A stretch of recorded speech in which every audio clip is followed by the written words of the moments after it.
આગળ વાત કરીએ તો એક તરફ પાકિસ્તાનમાં કેદ ભારતીય માછીમારો અને પાકિસ્તાનના કબજામાં રહેલા ભારતીય બોટને મુક્ત કરવાની વાતો થઈ રહી છે। ભારતીય ડેલિગેશન પાકિસ્તાન જવાની તૈયારીમાં છે, પરંતુ પાકિસ્તાનની પૂંછડી વાંકીને વાંકી છે। પાકિસ્તાન મરીન્સે ફરી એક વખત પોતાનું પોત પ્રકાશ્યું છે અને ભારતીય બોટ તેમજ માછીમારોનું અપહરણ કર્યું છે। પાકિસ્તાનની પૂંછડી વાંકીને વાંકી, ફરી પાકિસ્તાને પોત પ્રકાશ્યું,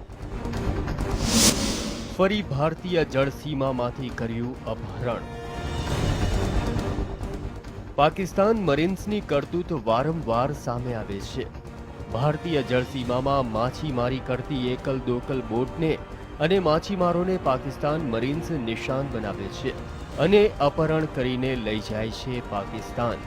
ફરી એક વખત પાકિસ્તાને આવી જ કરતૂત કરી છે, જેમાં ભારતીય જળસીમામાંથી 5 બોટને અને 30 માછીમારોને ઉઠાવીને પાકિસ્તાન લઈ જવાયા છે। નસીબ જોગે 3 બોટ પાકિસ્તાન મરીન્સના નાપાક પંજામાંથી બચી ગઈ છે, જેમાં 18 મુસાફરો સવાર હતા।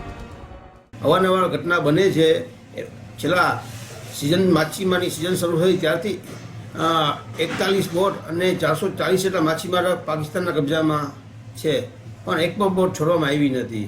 એ રીતે અમે પ્રાઇમ મિનિસ્ટર નરેન્દ્ર મોદીને પણ લેટર લખ્યો છે કે પાકિસ્તાનના કબજામાં અમારી 867 બોટ અત્યાર સુધી છે અને 440 માછીમાર જેલમાં સબળે છે, એને છોડાવવો જોઈએ।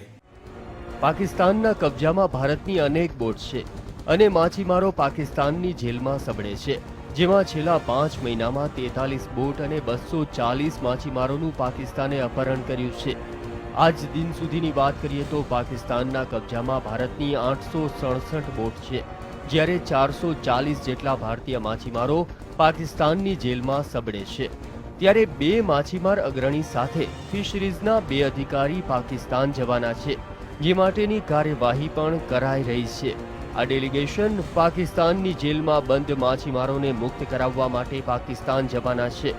ત્યારે પાકિસ્તાને ફરી પોતાનું પોત પ્રકાશ્યું છે।